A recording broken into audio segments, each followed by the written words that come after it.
ቤዛ ልብ አንጠልጣይ የህይወት ታሪክ ጸሐፊ ህሊና ተራኪ ኢናያ ለቻናላችን አዲስ ከሆናችሁ ላይክ ሼር ሰብስክራይብ በማድረግ ስራዎቻችንን ያበረታቱ እየተከታተላችሁን ስለሆነ ከልብ እናመሰግናለን ክፍል 3 ቀድሞኝ ገብቶ ቁጫለና ከፊቱ ያለው ወንበር ላይ እንድቀመጥ ጋበዘኝ ቁጭ እንዳልኩ ምን ነው በሰላም ነው የፈለከኝ አልኩት ኪሩም ተኮር ብሎ አየኝና የሚጠቅምሽ እንደሆነ እርግጠኛ ነኝ ግን ላንቺ ዋጋ ይኖር አይኖር ባላቅም እንድትማሪ አመቻችልሽ የማታም ቢሆን አለኝ ከመደንገጥ የተነሳ ቆዳዬ ከላይ ላይ ተገፎ ልሄድ ምንም አልቀረም ለምን እንዲህ እንደሚያደርግ ጠየቅኩት ኪሩም አብረው ራት ሲበሉ የነበሩት የሥራ ባልደረቦቼ ዛሬ ለትንሽ ሰዓት ከነሱ ጋር ነበርኩ እና እናትሽ ሙያ በደንብ ነግረውኛል እና የሷ ሙያ ጎበዝ አርክቴክትነት ወደ አንቺ እንደተላለፈ ያስባሉ እና ማግኝተውሽ ሊያወሩሽ ይፈልጋሉ ግን ደግሞ እንድትማሪ አልነገርኳቸውም አለኝ ለምን አልነገርካቸውም አልኩት አይ ምን መሰለሽ ትንሽ ነገርም ቢሆን አእምሮሽ ውስጥ እናትሽ ጫና አድርጋ ያለፈችው ነገር ካለ እነሱ ላይ ደግሞ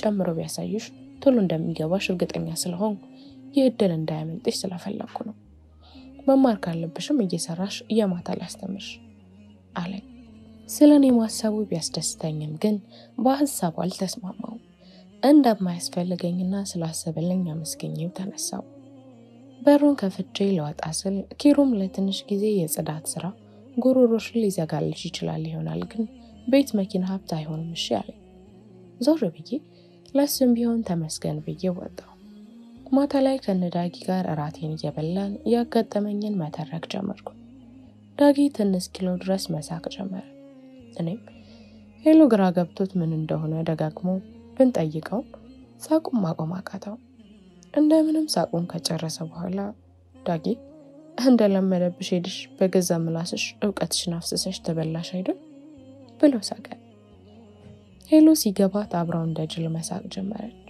ትንሽ እንደቆየ የዳጊ ጓደኞች መተው ተቀላቀሉ ለስሙ ትምህርት ቤት በአይን አውቃቸዋለሁ ከዳጊም ጋር አያቸዋለሁ ግን በስህተት አውርቻቸው አላቅም ማታም ወደ ቤት ሄጄ እንደለመደብኝ ለሊት አጥንቼ ተኛው በነጋታው ሙሉ ቀን እረፍት ሳላገኝ ዋልኩ ክላስ ሄድኩ ፈተና ነበርኩ እሱን ተፈትኜ በጨረስኩበት ሰዓት ወደ ስራ ሄድኩ ኪሩ ባሩን ከፍቶ ስለነበረ ወደዛ ሄጄ ስራዬን ጀመርኩ ማታ ስለሆነ እየሰራው ያለው ለመዝናናት ለሚገባውን ሰው ያየው እየተገረምኩ ትምህርት ቤት ማውቃቸውንም ልጆች ያየው የሴቶቹ አለባበስ ለኔ ያሸማቀቀኝ ስራዬን ጨርሼ ወደ ቤቴ ለመሄድ ወጣው እቤት ስደርስ በሩ ጋር 3 ወንዶች ወደ ቤታችን ያጮልቃሉ የግቢ ቤት ነው አንደኛ ሽቦም አለው ሌቦች ከሆኑ እንዴት ዘለሉ ይያልኩ ቁልፌን ቦርሴ ውስጥ ከትቼ መሬት ላይ ያገኘውን እንጨት ይዤ ወደ እነሱ መቅረብ ጀመርኩ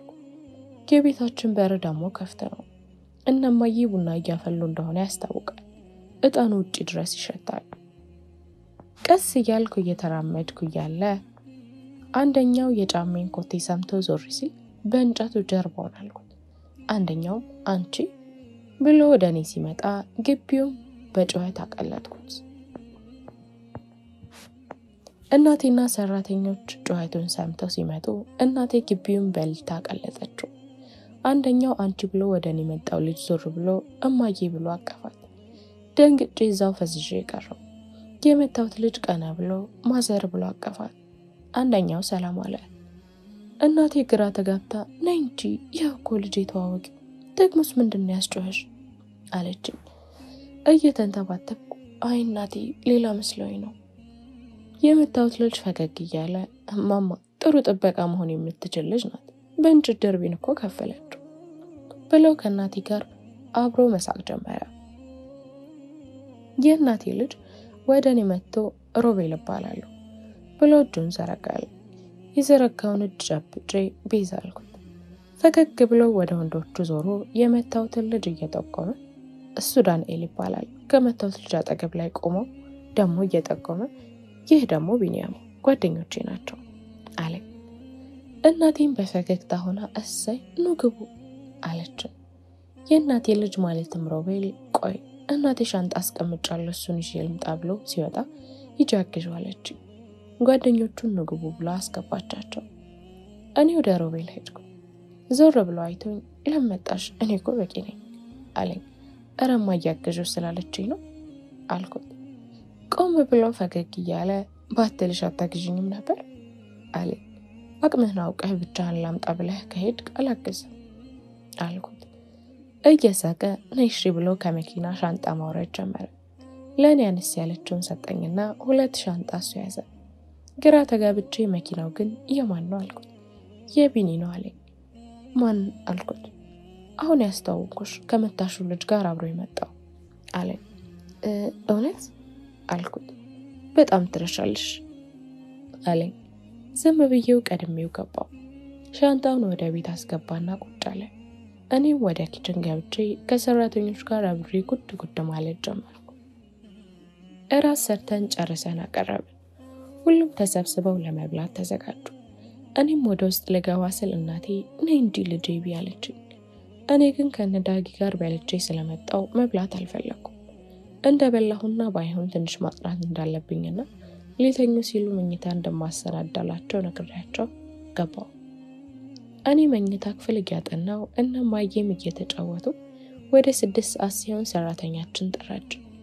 ወደ ሳሎን ሄድኩኝና እናቴም ከተቀመጠችበት እየተነሳች ከሰራተኛችን ጋር ማለትም ከመሲ ጋር መኝታቸውን እንዳስተካከል ነገረችኝ። እሺ በለን እኔና መሲ ወደ ውስጥ ገባን። 2 ክላስ ባዶ አለ። ለአንደኛው ብዬ መኝታ ክፍል ያለቀቄ ሳሎን ለመተኛት አሰብኩ። 2ቱን ክፍል አስተካክለን የኔንም ክፍል ገብቻን ሶላ ብርድ ልብስ ቀይሬ መጽሐፎችን ወደ ሳሎን ወሰድኩ። ሁሉም ስንጨርስ መኝታቸው ዝግጁ እንደሆነና አንድ ሰው ግን እኔ መኝታ ክፍል እንደሚያደር ነገርኳቸው። ቢኒያም ለምን ክፍልሽን ትለቂያለሽ? እኔ ሶፋ ላይ ተኛለሁ። 2ቱ ገብተው እዛው ይተኙ አለኝ። እንደማይሆን አጥብቄ ነገርኩት። እሱም ደረቅነቴን ተረድቶ ሐሳቤን አክብሮ ቢኒያም እኔ መኝታ ክፍል ለሮቤል ድር የራሱ ክላስ የነበረው ጋር ሌላኛው ጓደኛው ዳንኤል ደግሞ ወደ አንደኛው ክላስ ገባ። ሁሉም ሲገቡልኝ እኔም ፍራሽን አንጥፌ ቁጭ ብዬ ማጥናት ቀጠልኩ። ሁሌም ሳጠና እናቴ ደስ እንደሚላት ስለማውቅ አሁንም ድረስ መጽሐፌን ስገልጥ ሰላም ይሰማኛል። እናቴ በእኔ ኮራች ያህል ደስ ያለኛል። ድንገት ግን እያጠናው ቀና ስል ሮቤል ቆሞ እያየኝ ነው። ደንግጬ በሰላም ነው አልኩት። አጠገቤ መጥቶ የምርሽን ነው ግን አለኝ። ግራ በመጋባት ምኑ እስካሁን እያጠናው ነው ልትይ ነው? ለምን እልሃለሁ እያየኝ አይደል? መልሶችሽን ከባድና ጠማማ ናቸው አለኝ። እሺ አሁን ምን ፈልገህ ነው? የሚገርመኝ እናት ቤት ያለው እንጂ የሱ እናት ቤት ያለው አይመስልም። አይ ምንም እኔማ ውሃ ልጠጣ ስል እኮ አይቼሽ ነው የመጣሁት። ለማንኛውም መልካም አዳር አለኝና መለስ ብሎ ለካ ነግዷል መልካም ጥናት ብሎኝ ገባ። ትንሽ ቆይቼ እኔም ተኛው። ለጠዋት አላርም ሞልቼ ተነሳ። ከመሲ ጋር ቁርስ ሰራን። ለመሲም እንድትቀሰቅሳቸው ነገራት ቡና ማፍላት ጀመርኩ። እናቴ መታ ሳሎን ቁጭ አለች። በየተራ 3ቱን ፊታቸውን ታጥመው መተው ቁጭ አሉ። ሮቤልም በአግራሞት እያየኝ ሄደ። እናቴ ዞሮ ቆይማቺ ልጅ ግን ሰው አይደለችም አትተኛም እንዴ አላት። እናቴም ከትብላ ስቃ ለሊት አግኝተሃት ጠዋት ስታያት ገርማ ነው አይደል ልጅ አላት። እናቴም ወደኔ ያየች የእናቷ ልጅ እኮ ናት፣ ጎበዝ ቀልጣፋ፣ በዛ ላይ አበባ ቆንጆ፣ የትምህርቷ ነገርማ ይቅ መጽሐፏ ጓደኛው አይደል እንዴ በሁሉም የተባረከች ብላ መታ ግንባሬን ሳመች። ቁርስ አቅርቤ ቡና ጠጣዋቸው። እናቴም እንደለመደችው የምርቃቷን ማዕት ታወርድብኝ ጀመር። የተባረከ ትዳር ይስጥሽ፣ በልጅ ይካስሽ፣ ያፈሰስሽውን በደስታ ይተካልሽ። አሜን ብዬ ከመሲ ጋር የተበላበትን አነሳስተን ለመውጣት መዘጋጀት ጀመርኩ። እናቴን ስሜ ቻው ብያት እና ሮቤልንም በተቀመጡበት ደህና ዋሉ ብዬ ልወጣ ስል ሮቤል ወዴት ነው አለኝ። ዞር ብዬ ወደ ክላስ። ታዲያ ልሸኝሽ? እንደማያስፈልግ ነግሬው መልስን ሳልጠብቅ ወጣው። ቀጥታ ከነዳጊ ጋር ተገናኝቼ ወደ ክላስ ሄድን። ፈተና ነበር። ፈተናን ጨርሼ ከሄሎ ጋር ሆኜ ምሴን በልቼ ወደ ኮሮቤል ባር ሄድኩ። ወደ ባር የሄድኩ መንገድ ላይ እንደለመደብኝ የሚወደውን አይነት መኪና አይቼ ቆምኩ። ዝም ብዬ ማፍጠጥ ጀመርኩ። ትንሽ እንደቆየው ግን የመኪናው በር ተከፈተ። አንድ ሴት ወረደች። ልጁም አብሯት ወረደና ከንፈሯን ስሟት ተመልሰው ገባ። ልጁም የመኪና ሞተሩን አስነስቶ ሄደ። በአደባባይ አለማፈራቸው የገረመኝ ልጅቷም ምን አይነት ቆንጆ ብትሆን እንደዚህ ካለ ሀብታም ልጅ ለዚያውም ቆንጆ ላይ የጣላት እያልኩ ያስብ ላያት ፈለግኩ። ከልጁ ጋር ሆና እሱን እንጂ እሷን ጸጉሯ ስለገለለኝ ማየት ተቸግሬ ነበር። ወደ እኔ ቀረብ ስትል ግን ደንግጬ ስልኬን ጣልኩ። ሜሮን ነበረች፣ የኪሮ ፍቅረኛ። እንዳታይኝ ብዬ ተደበቅኩ። ያየሁትን ማመን አልቻልኩም። ቀጥታ መንገዴን ይዤ ራሴን ለማረጋጋት እየሞከርኩ ወደ ባሩ መንገዴን ቀጠልኩ። ሜሮንም ወደ ባሩ እየሄደች ነው። ሰው እንዳያት መሆኑ ነው ራቅ ብላ ወረደችው። ቆይ ግን ሰው እንዴት እጁ ላይ ያለው ውድ ነገር እንዴት አይረዳም? ኪሩን የመሰለው ወንድ ላይ እንዴት አደርጋለች እያልኩ እያብሰለሰልኩ ወደ ባሩ ገባሁ። ልክ ስገባ ሜሮን የኪሩ ደረት ላይ ጥፍ ብላለች። ፈጣሪ፣ ሰው እንዴት በዚህ ልክ አስመሳይ ይሆናል? አላቅም። እኔ ላይ ድረስ ያህል እንገበገበኝ። ለስሙ እኮ ኪሩቤል ይሄን ካወቀ ደግሞ አይኗን እንደማያ ያውቃል። ይህ ለኔ ይጥቀም አይጥቀም እንጃ፣ ግን ደግሞ እሷን አጥቶ ሊሰቃይ ይችላል። ይህን ደግሞ እኔ አልፈልግም። ደግሞ እሷ ብትኖርም ባትኖርም እኔ እኮ ደረጃው አይደለም። እንኳን አብሮኝ ሊሆን አያስበኝም። በዚህ ልክ ለኔ ብሎ ስቃይ። አሁን ያየሁትን ነገር ኪሩ አውቆ በተለይ እኔ ማውቄ እንዳልነገርኩት ካወቀ በእርግጠኝነት ያባረረኛል፣ ያዝንብኛል። ካባረረኝ ደግሞ እንዴት ብዬ አየዋለሁ?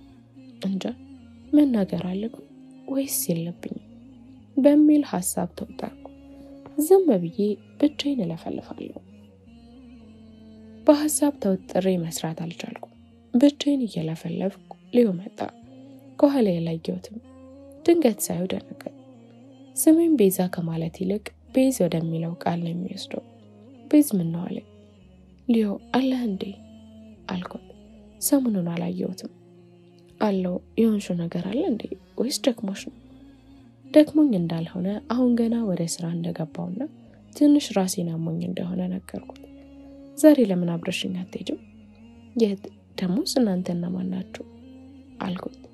የባለፈው ስራ ስብሰባ አራት ላይ ይዤሽ ሄጄ አልነበር? እዛ እንደማልፈልግ ነገርኩት። እኔም ማስጨነቅ ስላልፈለገ እሺ ብሎኝ ሄደ።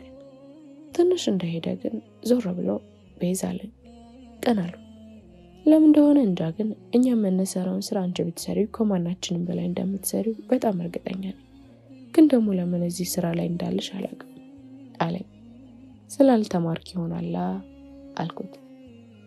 ፈገግ ብሎ በጭራሽ ይህን አላማ ደግሞ ካነጋገርሽ የዛን ቀማታ ዝም አልኩኝ እንጂ እንደኔ የተገረመም የተደሰተም የለም። ግን ደግሞ የመጀመሪያ ቀን ነው ጭንቅላትሽ ፈጣን መሆኑን የተረዳሁት አለኝና ሄደ። እሱን አውርቼ ዞር ስል አስተናጋጅ የምትሰራው ቤቲ ቆማ እያየችኝ ነው። ወደ እኔ መጣች። ፊቷን ዘብዘፈው አይ እድል ያለችኝ። ምን ነው እንደፈራው ተወደድሽ አይደል? ላግባሻልሽ አይደል? ለምን እንደዛልሽ? እንደዚህ አይነት ነገር አላወራንም አልኳት። ቤቲም ኧረ ዝም በይ እንግሊዘኛ አትችልም ብለው ነው the first time ምናምን ሲል ሰምቼዋለሁ። እንግሊዘኛ ባልችልም ፊልም ላይ ከማየማውቀው አለ የመጀመሪያ ቀን እንዳየሽ ወደድኩሻልሽ አይደል አለችኝ። ሳቂ ማቆም እስኪያቅተኝ ሳቅኩ። ቤቲም ተናዳብኝ ባክሻት ሳቂ አሁን ንገሪ አለችኝ። እንደዚህ አይነት ነገር እንዳልሆነ አስረዳዋት። እሷ ግን ፈልጋው እንደሆነ ጠየቅኩ። ባክሽ ፈጣሪ ብሎልኝ ምን አለ እሱ እንኳን አግብቶ ቢወስደኝና እናቴን ባይጦርኳል። ደግሞ እኮ ሸበላ ነው እያለችም ሜሎን ወደኛ መጣች። ምነው ቤታችሁ አደረጋችሁት? ስራ ትቶ መለፍለፍ አይደብራችሁ አለችን። ቤቲ ዝም ብላ ሄደች። ሜሎን ወደኔ መጣችና እሺ አንድ ስብሰባ ላይ ተገኘሽ አለችኝ። ዝም አልኩ። ምነው ዝም አልሽ? መቼስ ያንፈረንጅ የሆነ ነገር አድርገሽለት ነው እንጂ ለደረጃሽ የማይመጥን ቦታና የሥራ ስብሰባ ላይ ይዞሽ አይሄድም አለችኝ። አሁንም ዝም አልኳት። ቀጠለች ግን የምር ይደብራል። ለትንሽ ነገር ብለሽ አብረሽ ተኛሽ እንዴ አለችኝ። ከዚህ በላይ አልቻልኩም። በጥፊ ደረገምኩላት። ከኋላም ኪሩቤል ቤዛ ብሎ ጮኸ። በጣም ተናድጄ ስለነበር ዞር አልኩና እንደመቆጣት ብዬ አቤት ወደኔ መጣና ምን አይነት ድፍረት ነው ያለሽ አለኝ። ቀና ብዬ አይኑ ማየት ጀመርኩ፣ ግን ቃል አልተነፈስኩም። ዝምታ ይበልጥ አናዶት መሰለኝ የማይሆኑ ነገሮች ይናገረኝ ጀመር። ሁሉም ማድቤት የሚሰሩትም ሳይቀሩ ሊዮም ጭምር የሚሆነው ዝም ብሎ ያያሉ። ተናገሪ፣ ምን አይነት ድፍረት ነው? ስራሽን ስተሽ አስርሽን ለመምታት የምትደፍር አንቺ ማንሽና? እንዴት እናትሽን ብታሳድግሽ ነው ክብር ያጣሽ አለኝ። ከአቅሜ በላይ ሆነ። የእናቴን ስም አነሳ። ትሰማኛለህ? ክብር የማታውቀው እሷ እንጂን አይደለሁም። ደግሞ ስለ እናቴ ምን ታውቅና ነው የእሷን ስም የምታነሳው? ልንገርህ፣ ከዚህ በኋላ አንድ ነገር ትበለኝ አይደለም መምታት እገላታለሁ እሺ አልኩት። ኪሩቤል አይኑ ደም መስሏል። ኪሩቤል ተናዶ ሰው ሲመላለሰው እንደማይወድ አውቃለሁ፣ ግን ደግሞ ንግግሩን ሰምቼ ዝም ማለት አቃተኝ። ቆይ አንቺ ላግዝሽ ስላልኩሽ ያለሽበት እንድትረሹ አደረገሽ እንዴ አለኝ። ኪሩቤል እኔ አሁን በራሴ ላብን የምኖረው ወደፊትም እንደዛው። ምንም ስራ ይዝቅ ቢል ክብሬን ግን እንድትነኩ አልፈቅድላችሁም። ይህን እንዳልኩት ሜሮንም በክብርሽ ከበለጠብሽማ ከዚህ ቤት ውልቅ ነው፣ ማን ተርቦ እንደሚያድር እናያለን አለች። አይቻት ፈገግ ብዬ የሚያጠግብ ፈጣሪ እንጂ ገንዘብ ወይም ስራ አይደለም እሺ ብያት ወደ ውስጥ ገብቼ ልብሴን መቀየር ጀመርኩ። ቤቲ ወደኔ መታ ይቅርታ በያቸው ወደ ስራዬ እንድመለስ ነገረችኝ። እንደማይሆን ነግሬያት ወጣሁ። በሩ ጋር ኪሩቤል ከሊዮ ጋር ቆሟል። ቀጥ ብዬ ሄድኩ። ወደ ኪሩቤል ዞር ብዬ ቦታዬን ስላላወቅኩ ይቅርታ፣ አንተንም ካስቸገርኩ ይቅርታ፣ ግን ልምከር፣ ያዘነ ልብ ከሄደ መመለሽ የለውም እሺ ብዬ ወጣሁ። ሊዮ ተከትሎ መጣ። እሱ ኪሩቤልን እንደሚያናገረኝና እንድመለስ ጠየቀኝ። እሱም እንደማልፈልግ ነገርኩት። ሌላ ስራ ካገኘው ልደውልልሽ ብሎ ስልኬን ተቀበለኝ። መንገድ ላይ ቀስ እያልኩ እየሄድኩ የሆነውን ማሰብ ጀመርኩ። ኪሩቤል ግን አሁን ይህን ስራ ለሱ ብዬ እየሰራው እንደነበር ምን አለ ቢረዳኝ፣ ለሆዴ ሳይሆን ለልቤ እየለፋው እንደነበር ምን አለ ቢገባው። ይህን ስራ አጣው እነሱ የምጎዳ የሚመስላቸው ልራብ፣ መሰረታዊ ፍላጎቶችን ላላሟላ፣ ቁሳዊ ነገሮችን ላጣ፣ ለኔ ግን ልቤን ባዶነት እንዲሰማት ነው ያደረገኝ። ባዶንኩ ኪሩን ቀን በቀን አለማየት ማለት ለኔ ባዶ መሆን ይከብደኛል። ምን አለ የልብ ረሃብ ግን ልክ እንደ ሆድ ረሃብ ቢሆን ሆድን በትንሽ ነገር ማታለል ይቻላል፣ ልብን ግን እንዴት? እኔ እኮ ለኪሩ ብዬ ነው ቆሻሻ ያጠቁት። ለእናቴ መቼም ቆሻሻ ነገር ላልነካ የነገርኳት ትዝ እያለኝ ለሱ ስል ቆሻሻ እያጸዳው መኖርን የመረጥኩት። ካንተ ለፋት ምን አለ ቆየም ወንወደውም ቢወደን የሚወዱንን ብንወድ፣ ህይወት ግን ተገላቢጦሽ ነገር ናት። በቃ እሷ በፈለገችው መንገድ እንደ ባህር ሞገድ አወዛውዛ የፈለገችበት ወስዳ ታሳርፈናለች። በአእምሮዬ ብዙ ነገር አብሰለሰልኩ። የመኪና ክላክስ ፊት ለፊቴ ሲጮህ ከሐሳቤ ነቃው። ክላክሱ ለኔ እንደሆነ ሲገባኝ ወደ መኪናው መመልከት ጀመርኩ። ከመኪናው ውስጥ ሮቤል ወጣ። በእጁ ነለኝ። ሄድኩ። የመኪናው መሪ ጋር ቢኒያም አለ። ከኋላው ደግሞ ዳኒ ቁጭ ብሏል። ሮቤልም የት እየሄድሽ ነው አለኝ። ወደ ቤት አልኩት። እንደገባ ነገረኝ። እንደማልፈልግ በእግሬ እንደምሄድ ነገርኩት። እሱ ግን ድርቅ አለ። ንዴቴ ላይ እሱ ተጨምሮ አልሄድም፣ በእግሬ ነው መሄድ የምፈልገው አልኩ አይደል እንዴ ብዬ ጮህኩበት። ደንገጠ። አየኝ። በግድ ልትወስደኝ ነው አይገባህም ብዬ መዘላበጥ ጀመር። የማይሆን ነገር ስላወራ ብዬ ትቼው ሄድኩ። መንገድ ላይ ሄድኩኝ እንባንባለ። የእውነት ግን የኪሩ ፍቅር ሊያሳብደኝ ነው። ግን እሱ አይገባም።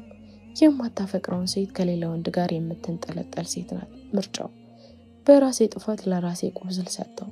ምን ነበር ብላ ዘፈነችው ጠፍር። በራሴው ፍቅር በራሴው መውደድ ባመጣው ጣጣ ዛሬ ስላንተ እንዴት ስካፊ ክፉ ቃል ይውጣ አይደል ያለችው። እንዴት ብዬ ነው ሄድኩበት እንጂ እሱ አልመጣብኝም። መጀመሪያ ሆኖ በሸሻው ኖሮ እንዲህ ከመሆን የሁሉ ነገር በቀረ ኖሮ ምን ዋጋ አለው? ከምወደው ሰው መጥፎ ቃል መስማት አልፈልግም ነበር፣ ግን እስኪ በቃኝ አስታጠቀኝ። የምር ወደዋለሁ፣ በቃ አፈቅረዋለሁ። እንዴት ለሆነ የኔም ህይወት ልክ እንደ ዘፈኑ ደህና ሁን ፍቅሬ ደህና ሁን ሊሆን ነው ማለት ነው።